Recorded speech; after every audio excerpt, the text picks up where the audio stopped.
O que acontece nas profundezas da floresta, longe da civilização?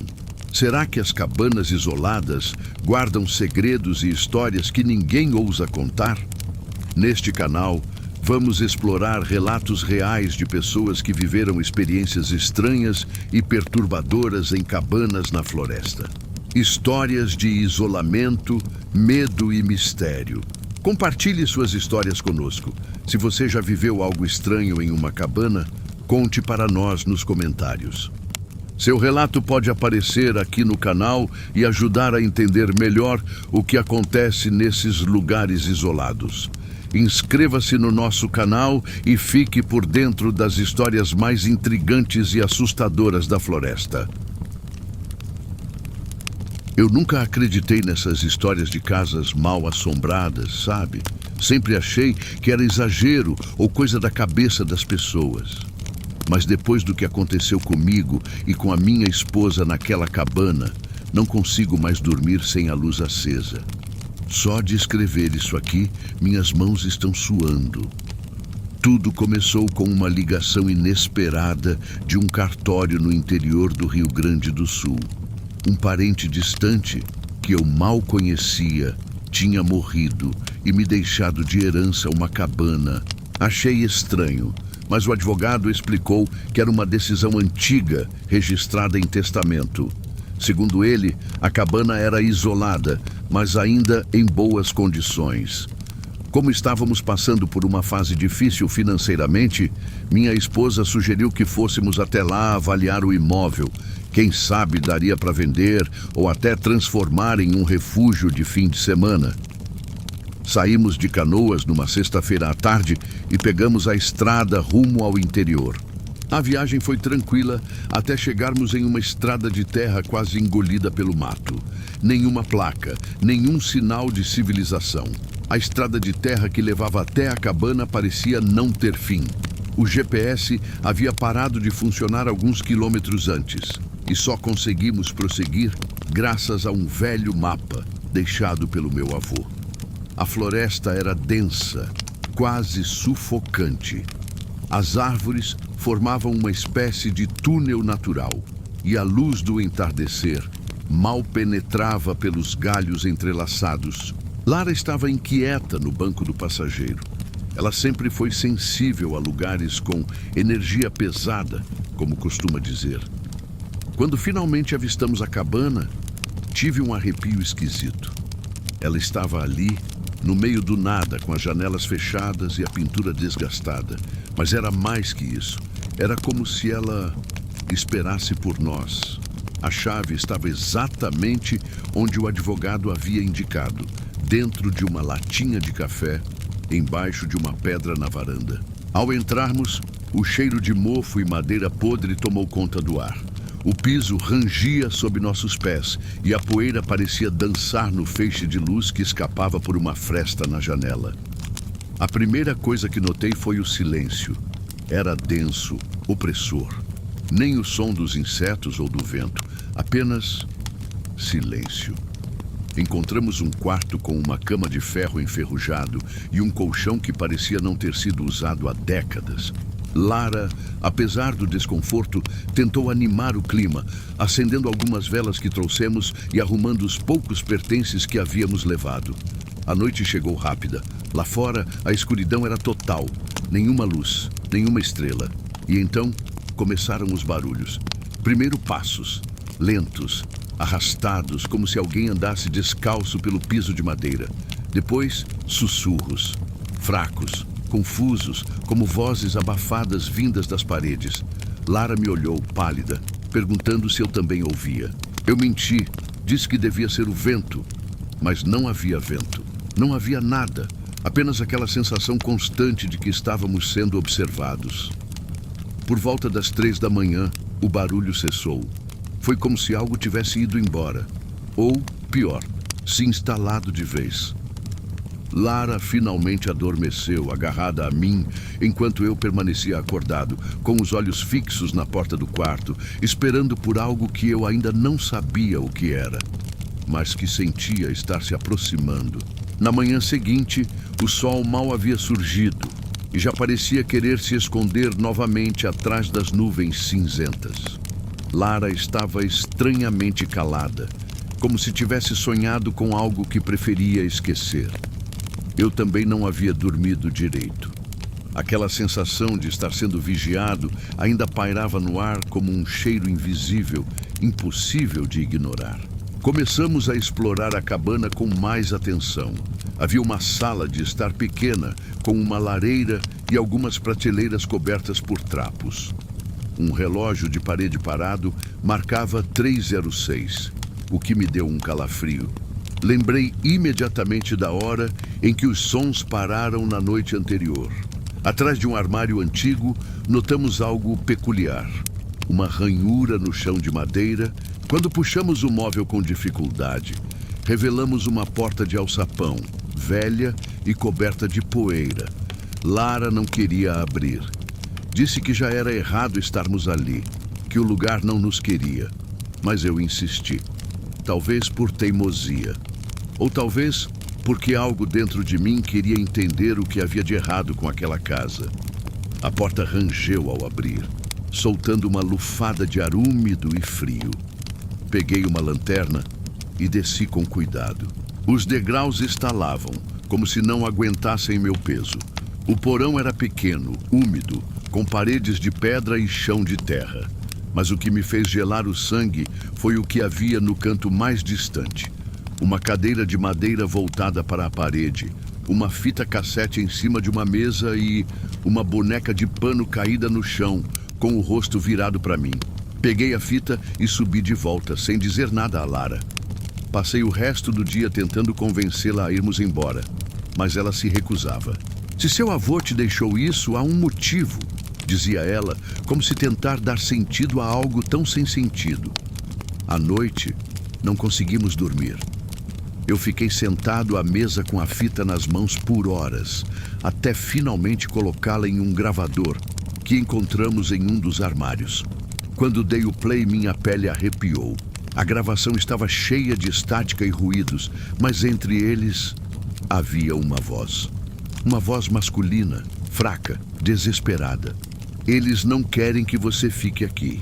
Eles só esperam você dormir. Foi quando a luz da vela apagou sozinha e o som de passos, mais uma vez, veio do porão. Quer que continue com o capítulo 4? Posso manter o ritmo ou intensificar o clima de terror. A vela havia se apagado como se uma mão invisível a tivesse soprado. Eu não consegui me mover por alguns segundos. Lara, que estava no quarto, gritou meu nome. Corri até ela, o gravador ainda em minhas mãos. Ela apontava para a janela, tremendo, dizendo que viu alguém lá fora, parado na mata, observando. Mas não havia ninguém. Nenhum barulho de galhos quebrando, nenhuma pegada, nada. Apenas a floresta, escura e imóvel, como se segurasse a respiração.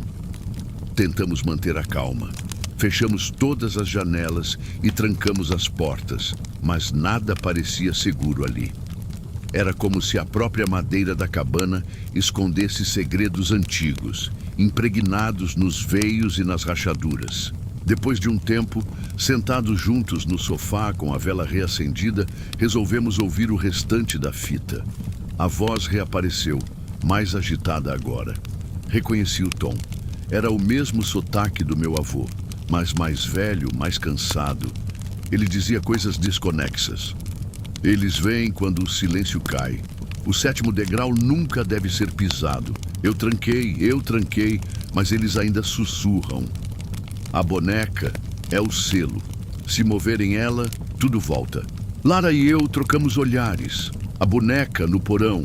Nós a vimos caída. Ela não estava amarrada ou protegida. Estava apenas ali, largada. Com relutância, decidimos voltar ao porão. A lanterna já não funcionava direito. A luz tremia como se também tivesse medo de descer. Cada degrau parecia mais frágil do que antes. Quando chegamos lá embaixo, algo havia mudado.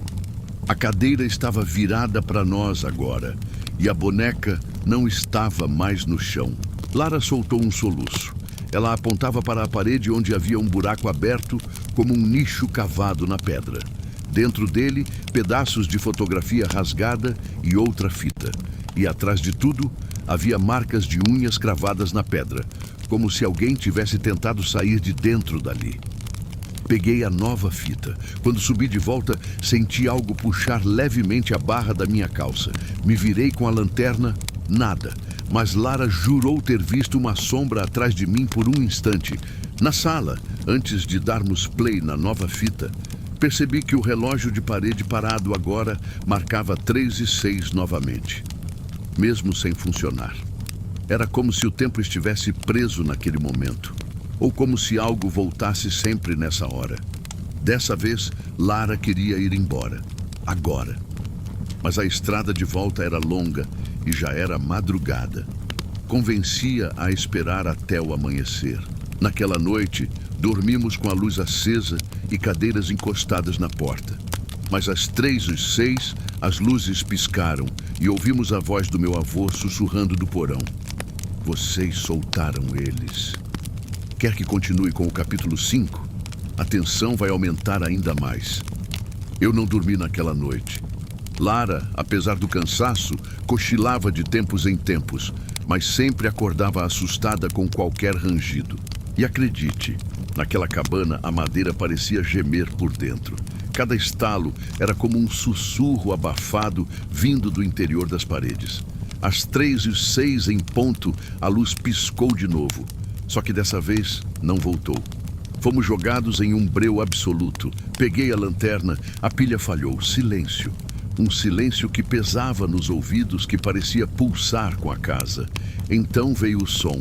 Passos, lentos, arrastados, mas não do lado de fora. Os passos vinham de cima, do andar de cima, onde não havia nada além de um quarto que encontramos trancado desde o primeiro dia. O quarto que eu nunca tive coragem de arrombar. Permanecemos imóveis, sentindo o terror subir pela espinha como gelo líquido. Lara sussurrava que aquilo não era possível. Eu me levantei devagar, guiado apenas pelo instinto. Peguei uma faca da gaveta da cozinha, embora soubesse que aquilo não adiantaria contra, seja lá o que fosse. Subi as escadas. Cada degrau parecia mais alto do que o anterior. Lá em cima, a porta do quarto trancado estava entreaberta. Eu juro, aquela porta estava trancada com cadeado no dia anterior. Empurrei-a com a ponta dos dedos. O ar lá dentro era gelado, parado, como se ninguém entrasse ali há décadas. A janela estava coberta com tábuas pregadas do lado de dentro. Havia uma cama com lençóis amarelados e mofados, um espelho rachado e, no chão, dezenas de fitas cassete empilhadas, todas com datas marcadas à mão. A mais recente era de 1997, o ano em que meu avô desapareceu sem deixar vestígios. Peguei uma fita e desci correndo. Liguei o gravador. A fita estalou e começou a tocar. A voz do meu avô, agora claramente em pânico. Eles não dormem, eles se alimentam do que você sente. O medo os fortalece. A boneca é só o começo. O espelho é a janela. Eles vêm por ele. Antes que a fita acabasse, ouvimos um estrondo vindo do andar de cima. Corri para a escada, mas travei. Havia pegadas molhadas, descendo sozinhas dos degraus. A porta da frente se escancarou com violência. Lara gritou. Ela estava de frente para o espelho da sala e apontava. Eu olhei, não havia reflexo. Ela estava na frente do espelho, mas não havia reflexo, e então vimos, atrás dela, dentro do espelho, havia algo. Uma figura parada, alta, distante da realidade. Era como olhar um outro mundo. A criatura se aproximava pelo reflexo, mas nada se movia no mundo real. Quando cheguei perto dela, o espelho rachou por dentro, como se quisesse quebrar a barreira entre o que está e o que espreita. O tempo congelou por um segundo, e a voz do meu avô voltou a ecoar sem fita alguma. Se você ouvir isso, não vire de costas. Eles te veem primeiro no reflexo, e depois eles vêm. Eu não conseguia respirar. O ar da cabana parecia ter sido drenado, como se estivéssemos embaixo d'água. Lara chorava em silêncio, ainda diante do espelho. O vidro, agora rachado por dentro, pulsava levemente, como se tivesse vida própria. A figura atrás dela, dentro do espelho, permanecia imóvel, mas eu podia jurar que seus olhos me seguiam, mesmo sem rosto, mesmo sendo só uma sombra densa e contorcida. O silêncio era ensurdecedor, até que a voz voltou. Mas não era uma fita, era dentro da minha cabeça. Você herdou o lugar. Agora eles te veem. Dei um passo para trás. Lara se virou para mim. E foi aí que notei. O rosto dela estava ligeiramente distorcido, como se algo nela tivesse sido levemente puxado, alterado pela presença do espelho. Como se a sombra estivesse tentando usar o reflexo para moldar a realidade. Ela me encarou e disse com a voz rouca, mas era como se fosse outra pessoa. Você não devia ter voltado aqui. Senti um arrepio rasgar minha espinha. Me recusei a acreditar que fosse ela. Toquei seu braço e ela estremeceu, como se tivesse acordado de um transe. Ela gritou, perguntando o que estava acontecendo. Eu não consegui responder. Só conseguia olhar para o espelho, agora totalmente negro, como um abismo. Do lado de dentro não havia mais reflexos. Só a silhueta de uma porta, idêntica à da cabana. Ela se abriu sozinha. E uma luz vermelha, fraca, tremeluzente, escapou de lá de dentro. Um som grave, profundo, começou a vibrar nas paredes. A madeira tremia. Os quadros caíam. As luzes piscavam loucamente. E então ouvimos os sussurros. Dezenas, centenas de vozes diferentes. Mas todas diziam o mesmo. Volta para o lugar, volta para o lugar, volta para o lugar. Lara caiu de joelhos. Sangue escorria do ouvido esquerdo dela. Eu corri até ela, desesperado, tentando tirá-la dali. Mas a porta da frente agora estava fechada, trancada, pregada como a janela do quarto de cima. Eu nem ouvi martelarem, simplesmente aconteceu. O espelho começou a vibrar. Estava puxando o ar ao redor, como um vórtice. Foi então que percebi algo ainda mais aterrorizante. A sombra estava agora na sala, fora do espelho. Ela não caminhava. Ela deslizava como fumaça viva, e onde ela passava, o chão apodrecia, a madeira escurecia. Eu vi marcas de mãos no teto, no chão, como se estivessem por todos os lados. E um novo som veio, algo entre um rosnado e um choro infantil. Eu peguei a boneca, instintivamente. Ela parecia quente, viva. E atrás dela, dentro do bolso escondido, havia outra chave. Pequena, enferrujada e presa nela. Uma fita com algo escrito à mão. Último aviso. Não escute. Lara sussurrou. A gente precisa queimar tudo. Mas era tarde demais. A sombra estava entre nós e a porta. E naquele momento eu soube. A cabana não foi herdada. Ela escolheu a gente. Naquela noite, o silêncio era absoluto. Tão absoluto que comecei a ouvir o próprio sangue pulsando nos ouvidos. Júlia dormia, ou fingia dormir. Eu me levantei e fui até a cozinha beber água. No caminho, vi a porta do porão, a maldita porta, entreaberta. E juro por tudo que ouvi passos lá embaixo, lentamente, como se alguém soubesse que eu estava acordado. Desci com o celular na mão, usando a lanterna. O cheiro estava pior, pútrido, como se algo estivesse apodrecendo ali por décadas. As paredes estavam ainda mais úmidas e agora havia marcas de mãos. Mãos pequenas, como de criança, e arranhões. No chão de terra, algo novo. Um buraco, raso, mas claramente escavado recentemente. No fundo, um objeto metálico. Uma caixa enferrujada. Peguei-a com hesitação. Dentro, uma boneca de pano imunda, um caderno com folhas quase dissolvidas pelo tempo e uma fita cassete. De volta ao andar de cima, coloquei a fita no velho gravador da sala. O som que saiu não era música nem voz, era um choro, baixo, longo e profundo. Um choro de criança que aos poucos se transformava em algo que eu não sei descrever. Uma agonia viva. Júlia acordou com o som. Ficou paralisada. Eu não conseguia desligar aquilo. A fita parecia girar sozinha, o botão de stop travado, como se a própria cabana exigisse que ouvíssemos até o fim. A voz que surgiu depois do choro não era de criança. Era outra coisa. Grave, arrastada, sussurrando nossos nomes. Nossos nomes. Gabriel, Júlia, vocês vieram. Ela repetia isso, cada vez mais próxima, até o gravador explodir em faíscas. A luz da sala piscou. Júlia gritou, apontando para a porta da frente. Estava escancarada. E lá fora havia pegadas. Barro fresco entrando na madeira. Mas ninguém do lado de fora. Apenas o vento e o som de algo rindo.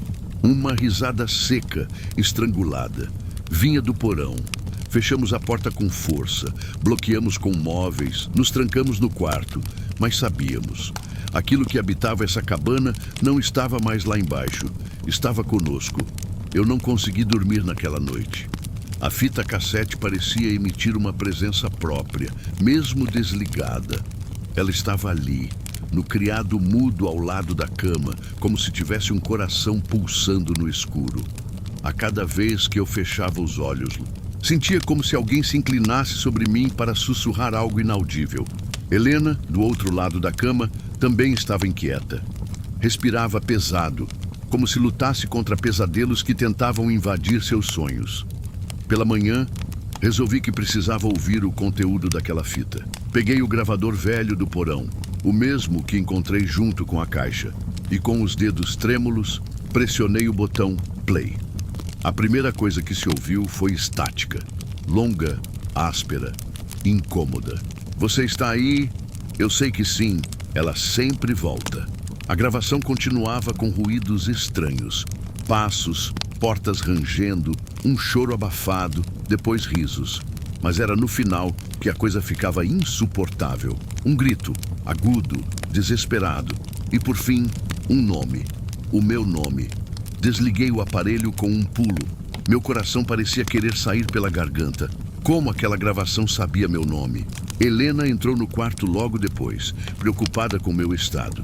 Mostrei a fita a ela. Ela ouviu tudo. E não disse uma palavra, apenas ficou pálida. Depois de um longo silêncio, sussurrou. Essa voz era da minha avó. Eu não sabia o que pensar. Começamos a pesquisar mais sobre a história da cabana. Vasculhamos documentos antigos, registros municipais, jornais velhos guardados num baú do porão. E descobrimos algo terrível. A cabana havia pertencido a uma mulher chamada Clara, avó de Helena, que desapareceu misteriosamente nos anos 60.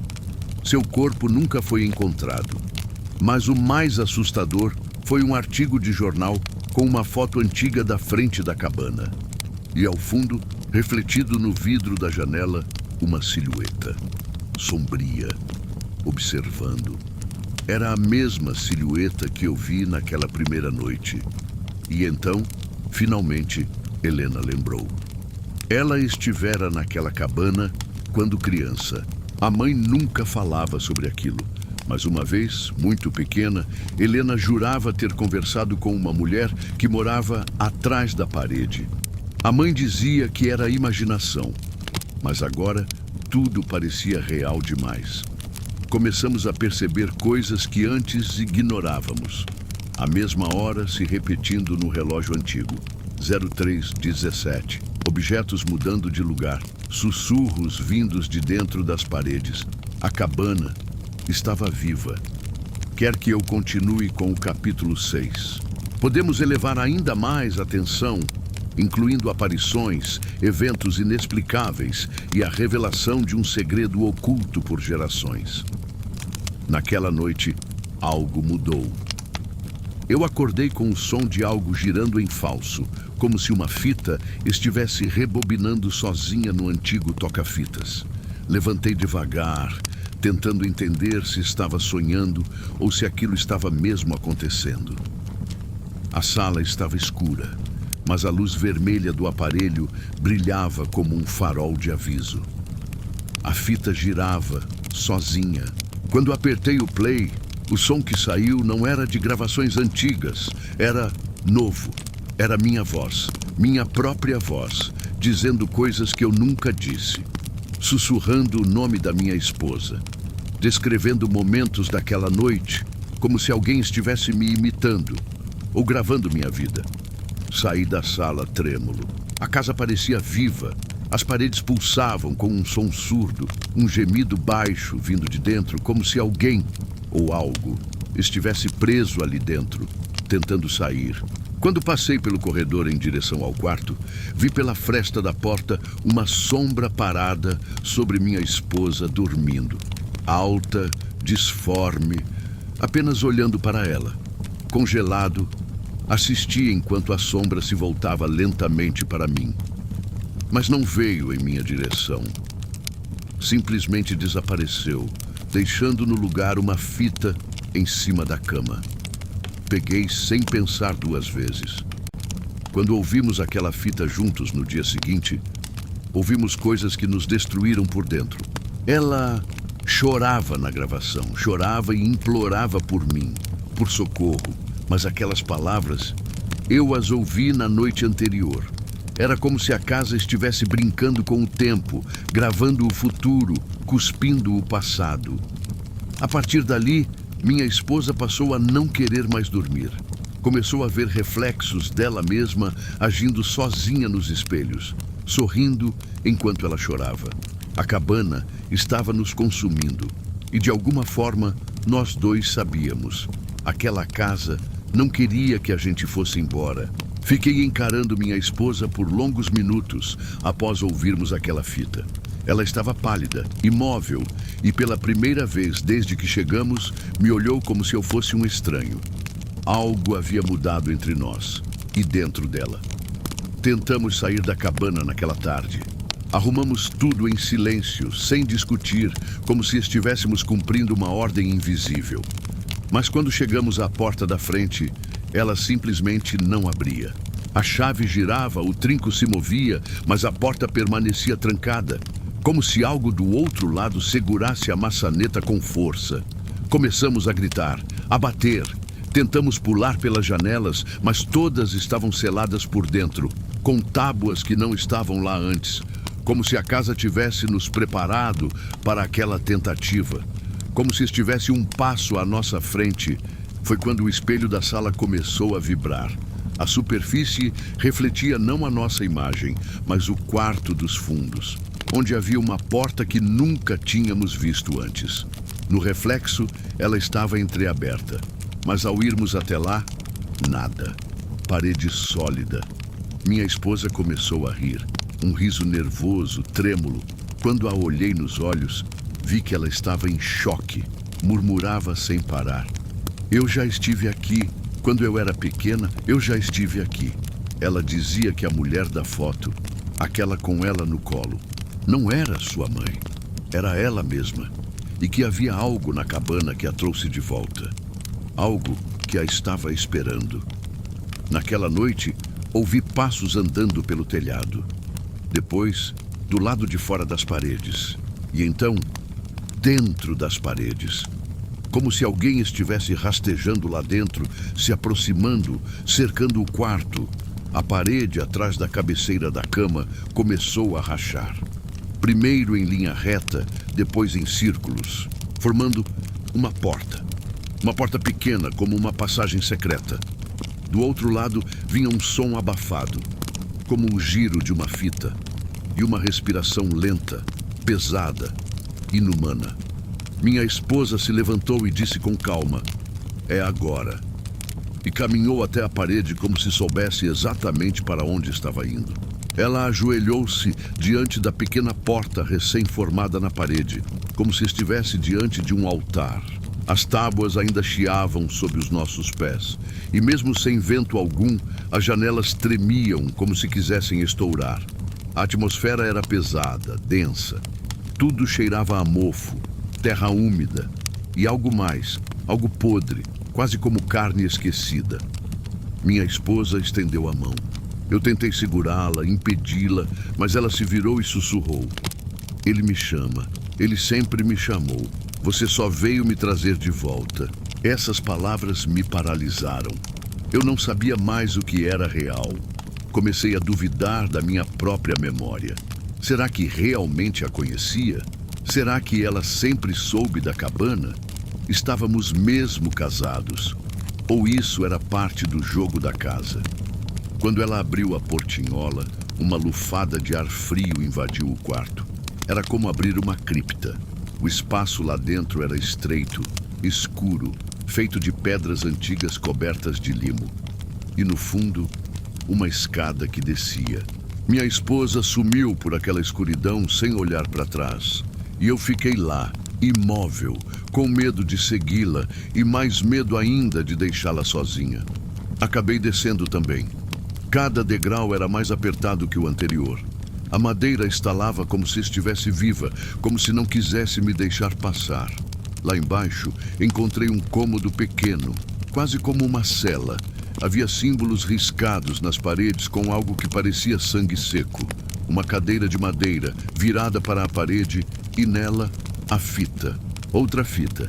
Tinha meu nome escrito. Pus no gravador que levamos e quando a voz começou, senti o sangue gelar. Você demorou. Ela está em casa agora. Agora é sua vez de lembrar.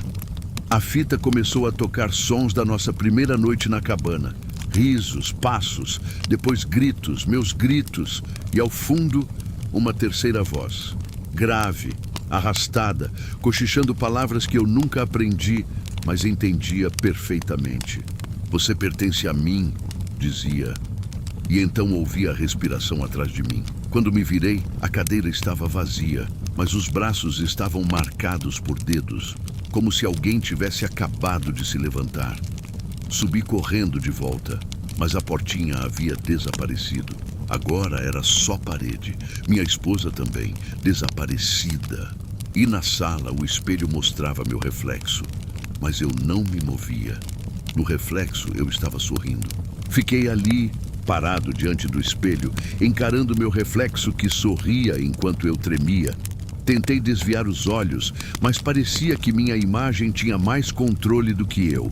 O quarto ao redor estava silencioso demais. Não havia vento, não havia som, nem mesmo o ranger costumeiro das madeiras velhas. Só o silêncio absoluto, o tipo de silêncio que grita. E então o reflexo piscou. Eu não pisquei. Aquilo no espelho não era eu. Dei um passo para trás, mas minha imagem permaneceu estática, com aquele sorriso macabro. Quando me virei para fugir, a porta havia sumido. As paredes do quarto se fecharam um pouco mais. Estavam mais próximas, mais vivas. Eu ouvia respirações abafadas dentro das tábuas, como se a casa estivesse me sentindo, observando. Foi então que notei a porta ao lado da lareira. Nunca estivera ali antes. Eu juro por tudo que é mais sagrado, aquela porta não existia. Mas agora ela estava entreaberta. Uma luz avermelhada vazava por ela. Algo me atraía. Aquilo não era curiosidade, era compulsão. Era como se algo dentro de mim fosse puxado por cordas invisíveis em direção àquela abertura. Atrás da porta, um quarto, vazio. Apenas uma poltrona giratória no centro. No chão, centenas de fotografias espalhadas. Peguei uma delas. Era minha esposa, mas mais jovem. Ao lado dela, uma mulher mais velha que eu nunca tinha visto. Mas o pior, era a criança entre as duas. Uma garotinha com os olhos idênticos aos meus. O verso da foto tinha algo rabiscado com tinta preta. Você nunca saiu daqui. A porta se fechou atrás de mim com um estrondo que reverberou pelos ossos. A luz da lâmpada acima começou a piscar e eu ouvi, pela primeira vez com clareza, a voz na parede. Já faz anos, querido. Você só esqueceu. Girei, desorientado, tropeçando nas fotos, tentando entender, e então vi. A poltrona girava sozinha, devagar, e quando parou, um corpo estava nela. Era eu, mas muito mais velho, com olhos vazios, a pele colada nos ossos, o cabelo branco e desgrenhado. O velho me encarava com um olhar sem vida e então sorriu. Bem-vindo de volta. O chão cedeu sob meus pés, a casa pareceu vibrar. E o som que ouvi foi como um riso, grave, abafado, vindo de todas as direções. A cabana não era apenas um lugar, era uma memória viva, e eu fazia parte dela, e talvez nunca tivesse saído dali. Acordei deitado no chão frio da cabana. A luz da manhã infiltrava-se pelas frestas das janelas, mas era uma luz estranha, pálida demais, como se o sol estivesse doente. Levantei devagar com a cabeça pesada e me vi de volta à sala principal. Nenhum sinal do quarto, do velho ou das fotografias, mas algo estava diferente. Na parede, atrás da estante caída, havia um buraco. Um buraco escuro, irregular, como se tivesse sido cavado à unha. Havia algo ali dentro. Um objeto metálico refletia fracamente a luz. Aproximei-me com cuidado. Minhas mãos tremiam, mas alcancei. Era uma fita cassete, sem rótulo, coberta de poeira. Levei até o gravador que encontramos dias atrás e, contra todo instinto, apertei o play. A gravação começou com um chiado longo. Depois, a voz de uma mulher. Suave, familiar. Se você está ouvindo isso, significa que voltou, que a casa te aceitou de novo. Era a voz da minha esposa. Você sempre soube, não é? Desde a primeira noite, ela te chamou, te escolheu e agora você pertence a ela. Parei a fita com violência. Meus olhos ardiam, minha mente girava. Ela sabia de tudo. Mas onde ela estava agora? Tudo. Mas onde ela estava agora? Subi as escadas correndo, gritando seu nome. Quarto por quarto não havia ninguém. Apenas portas que levavam a cômodos que pareciam se repetir. Como se eu estivesse preso num looping. Desci novamente desesperado e a porta da frente estava entreaberta. Do lado de fora, a floresta. Mas ela não parecia mais a mesma. As árvores estavam mais próximas. Os galhos mais tortos. E o caminho sumira. A estrada de terra simplesmente desapareceu, como se nunca tivesse existido. E então ouvi passos atrás de mim. Lentamente me virei. Ela estava ali, minha esposa, mas seus olhos não eram dela. Estavam negros como breu, vazia. Sorriu, um sorriso que não combinava com seu rosto. Você demorou para lembrar, mas a casa sempre lembra. Atrás dela, as sombras tomavam forma. Silhuetas humanas, imóveis, com olhos brilhantes. Eles nos cercavam. A cabana pulsava. O chão tremia. As vozes começaram a sussurrar de novo. Mas agora eu as entendia. Repetiam meu nome. Chamavam por mim como um coro de almas esquecidas. Você é o último que faltava, disse ela. Tentei correr, mas meus pés não obedeceram. A porta bateu com um estrondo. Tudo escureceu. Agora estou aqui, sentado, escrevendo isso. Não sei há quanto tempo. Às vezes ouço risadas atrás das paredes. Às vezes vejo rostos no espelho que não são meus, atrás das paredes. Às vezes vejo rostos no espelho que não são meus. Talvez você encontre essa história um dia. Talvez ache que é apenas um conto. Mas se algum dia você herdar uma cabana, não entre. Ou se entrar, nunca olhe para o espelho. Se gostou desta história e quer mais experiências reais, assustadoras como essa, já deixa o like, se inscreva no canal e ativa o soninho de notificação para não perder nenhum novo episódio. Tem algum relato sombrio que você viveu ou conhece? Conta aqui pra gente nos comentários. Quem sabe o próximo vídeo não é sobre você? Até a próxima, se conseguir dormir até lá.